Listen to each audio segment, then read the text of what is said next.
सूरज आसमान में तमतमाया खड़ा था। जमीन पर पैर रखना भी जैसे आग पर चलने जैसा हो गया था। हवा नहीं थी, बस एक खामोशी जो गरीबों के घरों में पसीने की बू से भरी हुई थी। गांव के उत्तर छोर पर एक पुरानी झोपड़ी थी, मिट्टी की दीवारें। टूटे छप्पर के नीचे बैठा एक आदमी अपने बेटे की पीठ पर हाथ फेर रहा था। वह आदमी था हरिराम, गांव का सबसे ईमानदार, सबसे मेहनती, लेकिन सबसे गरीब इंसान। ये सूरज हर रोज जैसे मेरी ईमानदारी को और भून देता है, लेकिन क्या करूं? माँ के संस्कार यही थे, जो भी मिले मेहनत से मिले, सच्चाई से मिले। तभी पानी का बोतल लेकर उसकी पत्नी आती है। थोड़ा पानी पी लो, आपका चेहरा तो लाल पड़ गया है। इतनी गर्मी में भी काम कर रहे हो। खेतों में केतारी तो बो दिया है मीणा, पर पानी नहीं मिलेगा तो वह मुरझा जाएगा। आसपास की सभी नहरें, कुएं, तालाब सूख गए हैं। अब खेतों में पानी कहाँ से दूं, कुछ समझ में नहीं आ रहा है। आप क्यों नहीं बगल के खेत में कुआं खोद लेते हो? अभी तो अप्रैल का महीना ही चल रहा है। मई जून में तो गांव के बचे खुचे नहरें भी सूख जाएंगे। तब क्या करोगे? उससे पहले ही कुआं की खुदाई कर लो। तुम सही कह रही हो मीना, मैं कल से ही कुआं की खुदाई में लग जाता हूँ। उसी गांव में हरिराम का छोटा भाई रहता था, जो दूसरों से बेईमानी करके अपना महल जैसा घर खड़ा कर रखा था। जितना वह बेईमान था, उतना ही दिल का वह कठोर भी था।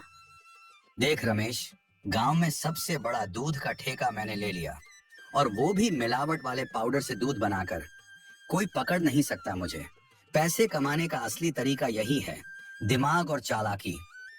पर भाई, तेरा बड़ा भाई तो आज भी खेतों में खट रहा है।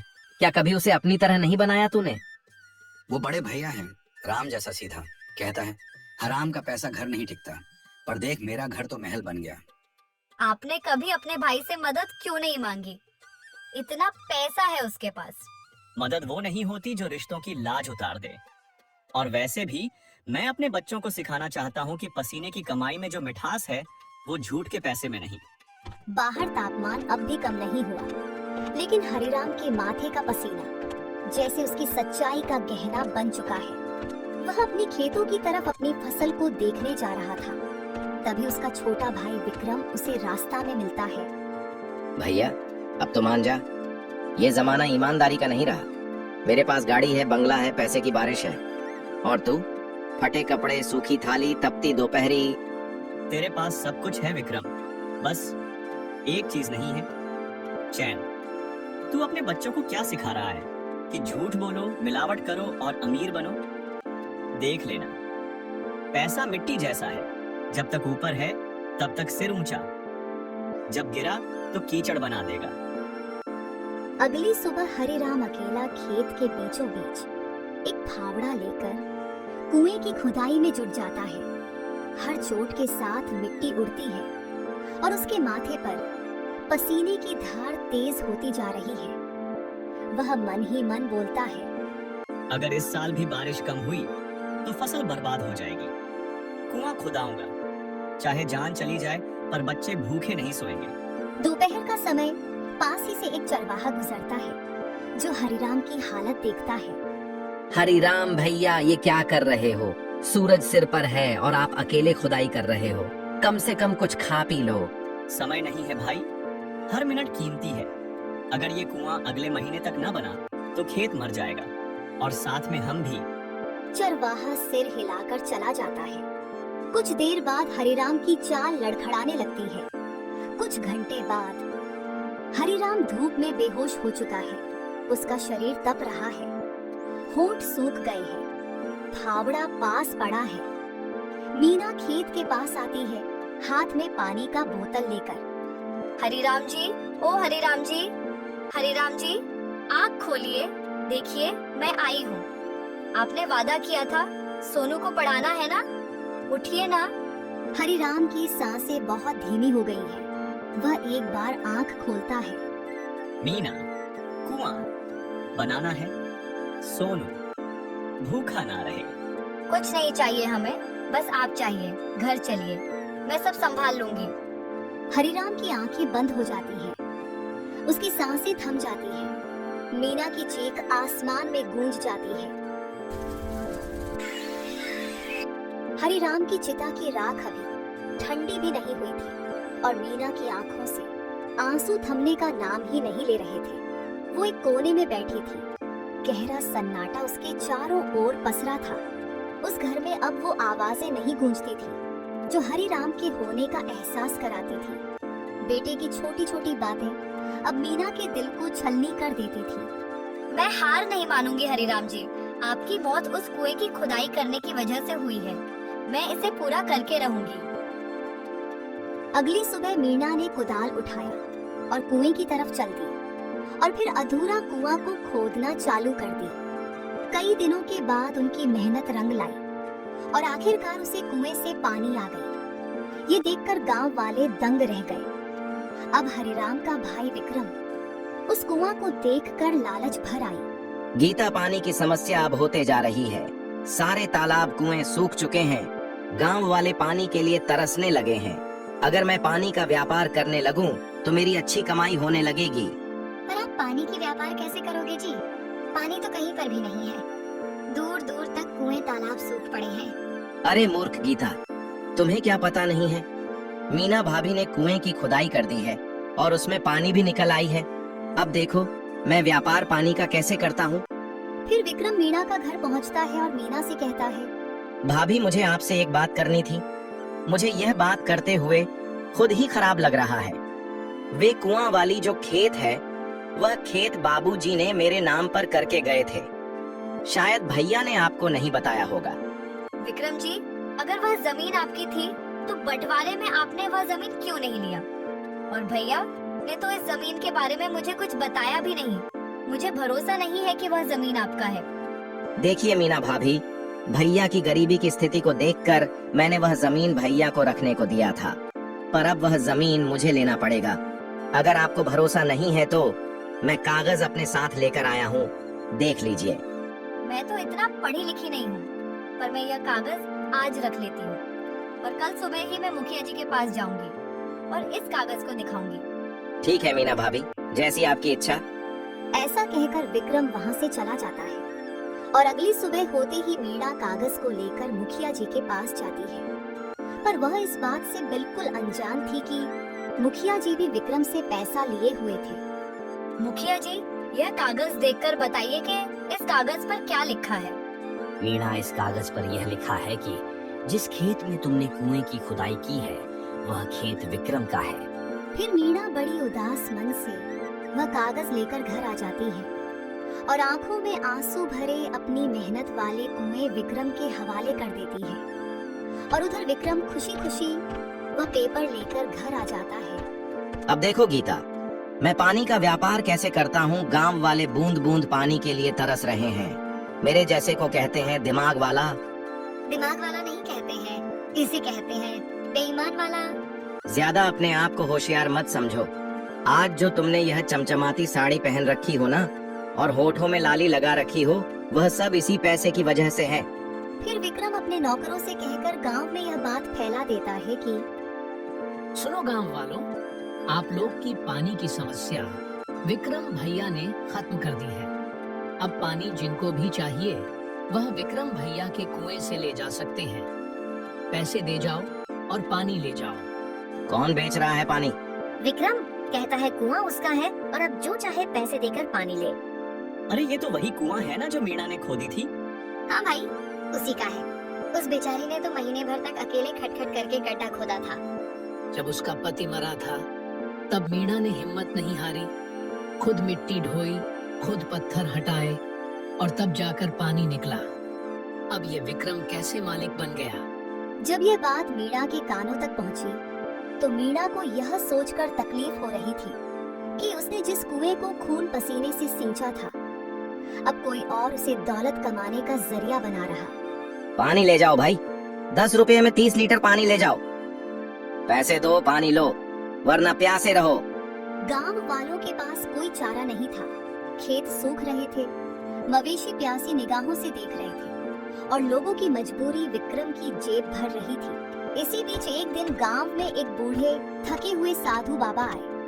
उनके गले में माला, कमर में झोला और पांव में फटे हुए चप्पलें थी। माथे पर भस्म और आंखों में तेज था, पर चेहरा पसीने और थकावट से ढका हुआ।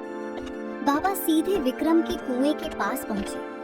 बेटा, बड़ी प्यास लगी है, एक लोटा पानी दे दो, भगवान भला करेगा। बाबा, भगवान भला तभी करेगा जब उसके पास पैसे होंगे। यहाँ पानी मुफ्त नहीं मिलता। 10 रुपए दो, पानी लो।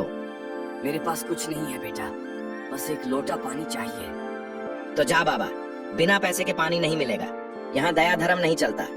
बाबा का चेहरा उतर गया। वो चुपचाप वहां से चले गए। फिर वो अगले घर पहुंचे। बहन, एक लोटा पानी दे दो, बड़ी प्यास लगी है। माफ करना बाबा, अब तो हम खुद खरीद कर पीते हैं, तुम्हें कैसे दें? बाबा और आगे बढ़े। तीसरे घर गए, वहाँ भी वही जवाब मिला। पैसे दो, पानी लो। थके हुए पांव और टूटी हुई उम्मीदों के साथ बाबा अब गांव के सबसे गरीब घर की ओर बढ़े। वो था मीणा का घर। उसके पास कुछ भी नहीं था, लेकिन दिल सोने जैसा था। मीणा अपनी झोपड़ी में सूखी रोटी सेक रही थी। बाबा उसके पास पहुंचे। बेटी, एक लोटा पानी मिलेगा क्या? बहुत प्यासा हूँ। मीणा ने बिना एक शब्द बोले अपनी टूटी बाल्टी उठाई और घर के कोने में रखे घड़े से आखिरी पानी लाकर बाबा के सामने रख दिया। बाबा, ये लीजिए, हमारे पास बहुत नहीं है, लेकिन जो है वो आपका है। बाबा ने कांपते हाथों से पानी लिया, पिया और आंखें बंद करके आकाश की ओर देखा। बाबा थोड़ी देर आंखें बंद करके कुछ मंत्र बुदबुदाते हैं, फिर अपना झोला खोलते हैं। झोले से एक छोटा मिट्टी का मटका बाहर निकालते हैं, जो लाल कपड़े से ढका होता है। बेटी मीणा, तूने सच्चे दिल से एक प्यासे को जल पिलाया है। ये मटका मैं तुम्हें आशीर्वाद स्वरूप देता हूँ। नहीं बाबा, मुझे ये मटका नहीं चाहिए। मैं यह मटका रखकर क्या करूँगी? घर में कुछ सामान नहीं है, तो यह खाली पड़ा रहेगा। बेटी, यह मटका सबको नहीं मिलता। जो ईमानदार और दूसरों की भलाई करता है, उसे ही मिलता है। ये साधारण मटका नहीं है।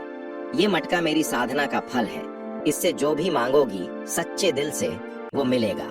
पानी, दूध, अन्न, घी, जो भी। पर ध्यान रखना, जब मांगना पूरा हो जाए तो इस लाल कपड़े से मटके को ढक देना, तभी यह रुक जाएगा, वरना ये मटका कभी नहीं रुकेगा और सब कुछ बर्बाद हो जाएगा। मीणा ने मटके को अपने पास रख ली और इतना कहकर बाबा मीणा के सिर पर हाथ रखकर आशीर्वाद देते हैं और धीरे धीरे ओझल हो जाते हैं। अगली सुबह मीणा घबराते हुए मटके को देखती है, फिर हिम्मत करके कहती है, मटका मटका, एक लोटा पानी दे दो। अचानक मटके के अंदर से छप छप की आवाज आती है और मटका पानी से भर जाता है। मीणा की आंखें हैरानी से खुली की खुली रह जाती हैं। अब ढक देती हूँ, बाबा ने यही कहा था। वो लाल कपड़ा मटके पर रख देती है। मटका शांत हो जाता है। अब रोज मीणा जरूरत के अनुसार कुछ मांगती, दूध, आटा, दाल, और मटका हर बार उसे वही देता। गांव वाले अब धीरे धीरे जानने लगते हैं कि मीणा के घर कुछ चमत्कार हो रहा है, पर मीणा इसे छिपाकर रखती है, किसी को बताती नहीं, क्योंकि बाबा ने कहा था इसका उपयोग जरूरत के लिए करना, दिखावे के लिए नहीं। कुछ महीने बाद अब मीणा का घर पहले जैसा नहीं रहा। टूटे फूटे आंगन की जगह अब पक्की ईंटों की फर्श है। जहाँ पहले एक खाली कोना था, अब वहीं एक बड़ा सा राशन की दुकान सजा है। आटा, चावल, तेल, मसाले, दाल, साबुन, सब कुछ। गांव वाले अब लाइन लगाकर आते हैं। मीणा बहन, जो सामान तुम देती हो वो तो सेठ की दुकान से भी सस्ता और बढ़िया होता है। ये सब भगवान की कृपा है राधा बहन। मीणा बहन, तुम्हारे पति बहुत ही ईमानदार इंसान थे और तुम्हारे देवर विक्रम उतना ही बेईमान। इसलिए देखो, विक्रम का व्यापार ठप हो गया है। बेईमानी का फल जरूर मिलता है और ईमानदारी का फल में देर है, पर अंधेर नहीं। यह सब औरतों की बातें खड़ा होकर विक्रम सुन रहा था और फिर उसे मीना से जलन पैदा हो गया। वह सोचने लगा कि आजकल मीना भाभी के बहुत चर्चे हो रहे हैं और मेरा मजाक उड़ाया जा रहा है। क्यों ना हम मीना भाभी की दुकान में ही आग लगा देते हैं। ना रहेगा बांस और ना ही बजेगी बांसुरी।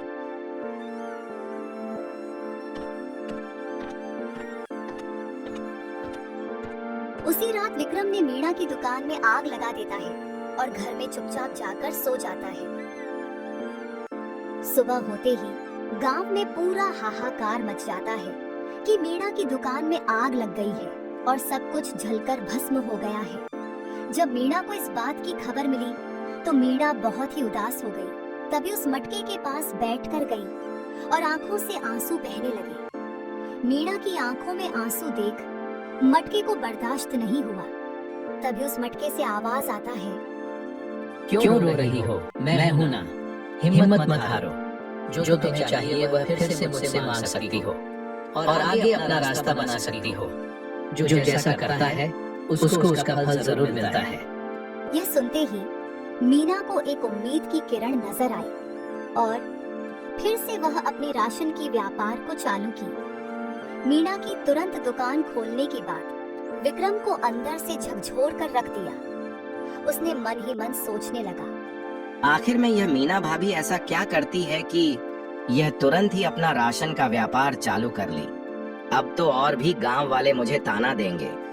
मुझे इसका पता लगाना ही होगा, चाहे कुछ भी हो जाए।